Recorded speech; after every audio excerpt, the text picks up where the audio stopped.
Today we will see some examples based on percentage. First example, a ball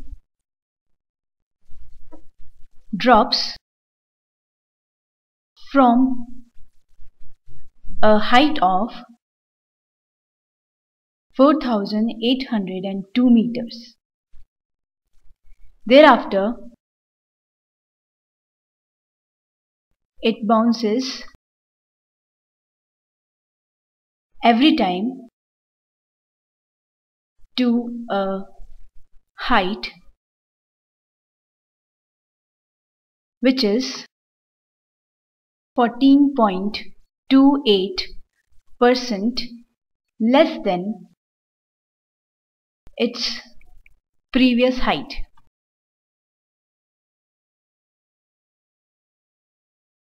What height will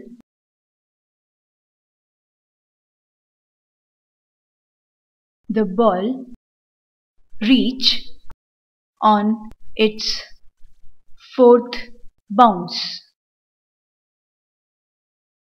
Now see here, it is given that the ball drops from a height of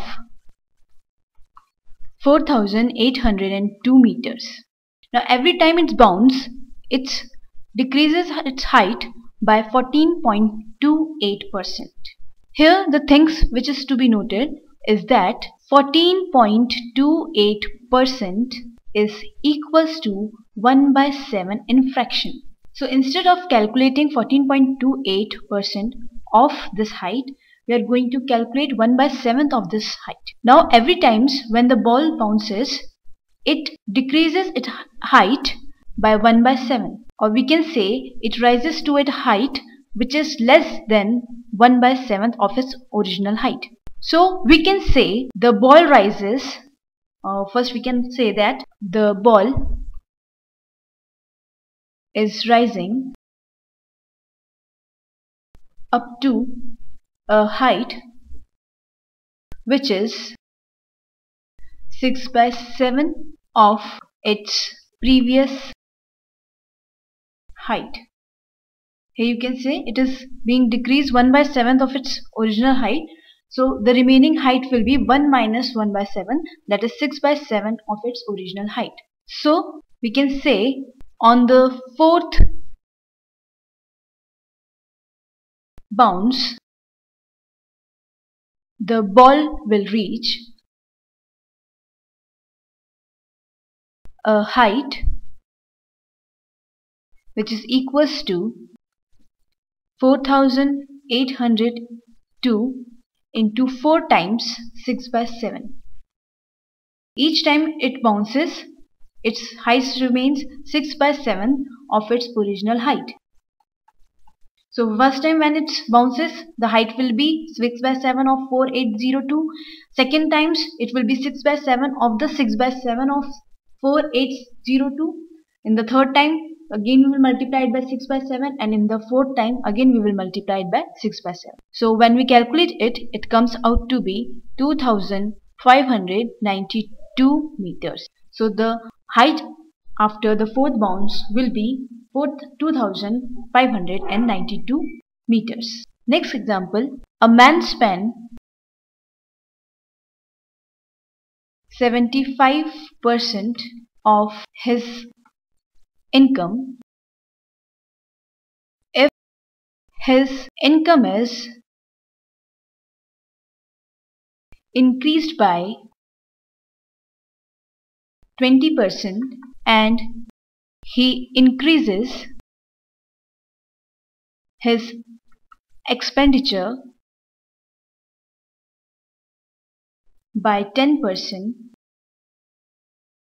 then by what percent will the saving increase?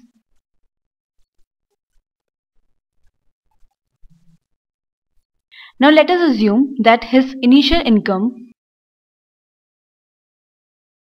be rupees 100. So his saving, he is spending 75% of his income. So we can say he spends rupees 75 of his income, since 75% of rupees 100 is rupees 75.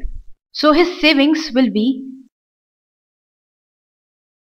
rupees 25. Now it is given that his income has increased by 20%. So his new income will be rupees 120. 20% increase on rupees 100 will be rupees 120. Now he spends 10% more what he used to spend earlier. So we have to find 110% of 75. We can say that he spends now 110, that is the 10% increase in his old expenditure. It was rupees 75. So it comes out to be rupees 82.50. Now if we calculate his savings, it will be equals to rupees 120 minus 82.50. So it will be equals to 37.50. Now we can calculate the increase in savings. That will be equals to rupees 37.50 minus rupees 25, which will be equals to 12.50. Now we have to find the increase percent in saving. So the increase percent will be equals to increase, that is rupees 12.25, that is equals to rupees 12.50 whole upon the original savings, that is rupees 25, and we have to convert it into percentage. So we multiply it by 100. It comes out to be 50%. So the increase percent in his saving is 50%. Next example, 8% of the people eligible to vote are between 18 and 21 years of age.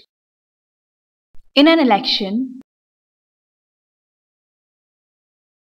85% of those eligible to vote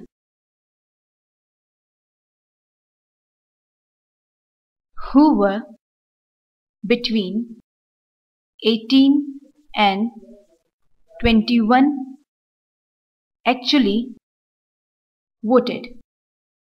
In that election, the number of persons between 18 and 21 who actually voted was what percent of those eligible to vote. Now here it is given that 8% of the people eligible to vote are between 18 to 21 years, and in an election 85% of those who were eligible to vote were between 18 to 21 years. They actually voted. Then we have to, in that election, the number of person between 18 to 21 who actually voted, we have to find the percentage to those with were eligible to vote. So first of all, we will calculate the number of person who lies between the age year 18 to 21. Let us suppose the number of person who are eligible to vote be X.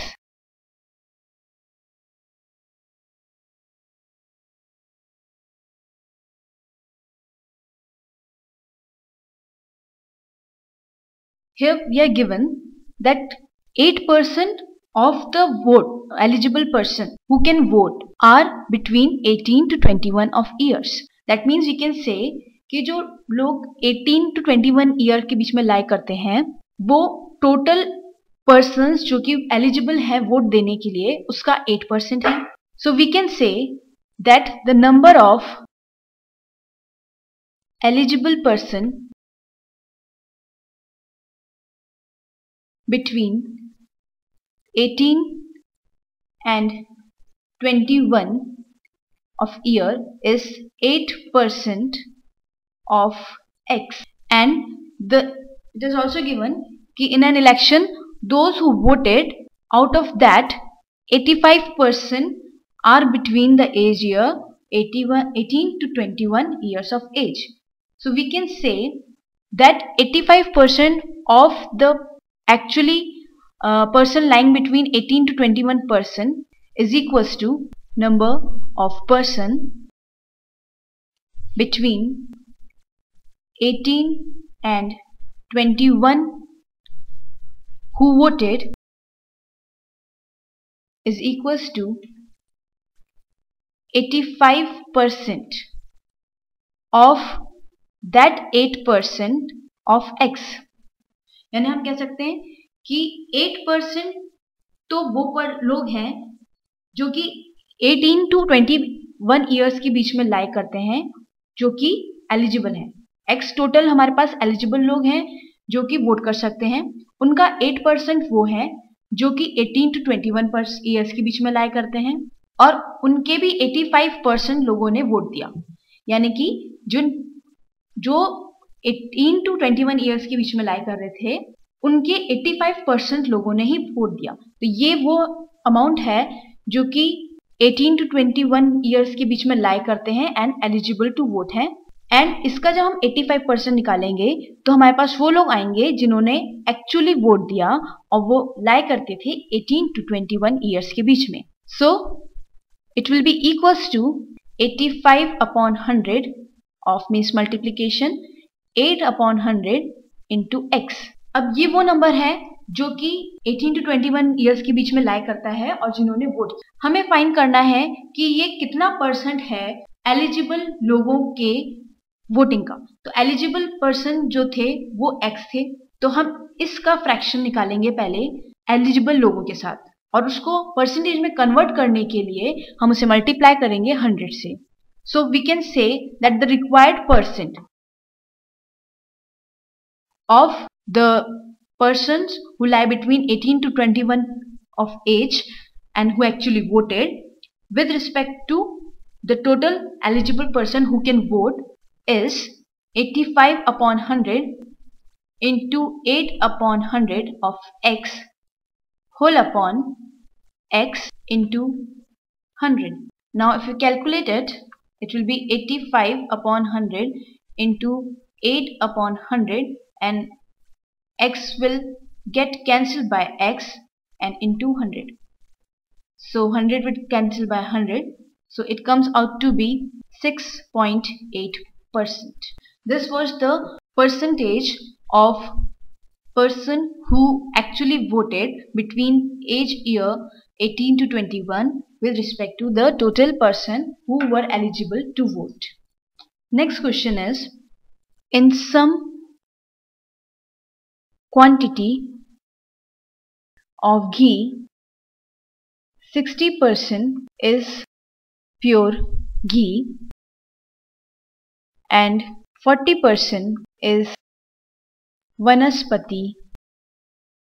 If 10 kg of pure ghee